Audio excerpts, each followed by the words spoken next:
All right, let's continue. This next participant has never won the event, but without question had one of the most memorable calls we've ever had in a Smackoff. The first one to successfully incorporate farm animals into a Smackoff. Got to go to Fall River. Jim in Fall River. Nice to have you, Jim. What's up? Jungle, greetings from Fall River, the city of thrills, pills, and unpaid bills. Jim, I had to take the year off. I had a sore throat, but it's just another Smackoff, another clone circus. I want to thank Freddie Mercury on a car phone and Renee in Rochester for the background noise to get us started. And I think a female caller has as good a shot in this contest as any other clone, depending on what time of the month it is, of course.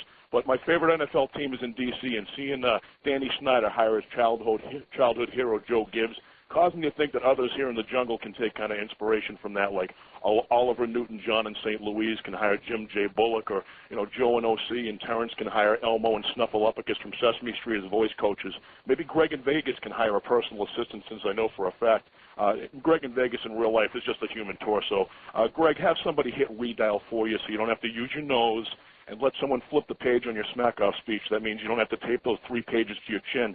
And, Jim, the Smackoff missed Providence again this year. It's kind of disappointing, but don't worry, Jim. I mean, you can get a Smackoff to Providence, but just don't miss a payment. I don't want to see anything bad happen. Albuquerque, though, Jimbo? Come on, Albuquerque.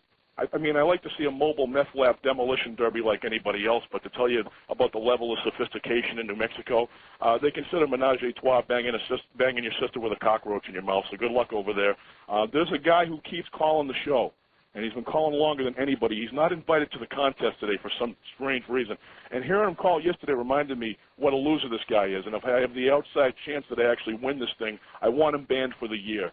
Bark and Muffalo, your call sounds so rehearsed and whack. I bet you practice your calls speaking to a sock puppet with a goatee. Every time we hear this guy from Buffalo, a city with no championship titles, crack on Boston, a city with 28. Mark, your city is a piss stop between Toronto and Crapchester. I get a toothache every time I hear your candy-ass call. Mark is the guy he hangs out at the 7-Eleven with the Harley Davidson T-shirt, but he drives that 87 Caravan that reeks like laundry, Cheetos, and smashed ass.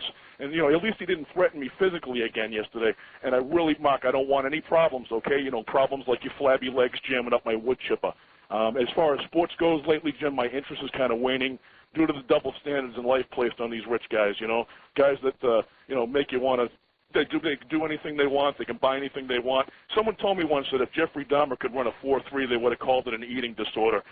So money is king to me these days, and times are kind of tough this winter, One day this winter I had to have my girl go out to the barn to jack off the donkey so we could feed the cat. And speaking of... Why do you got to do that? Why do you have to do that, Jim?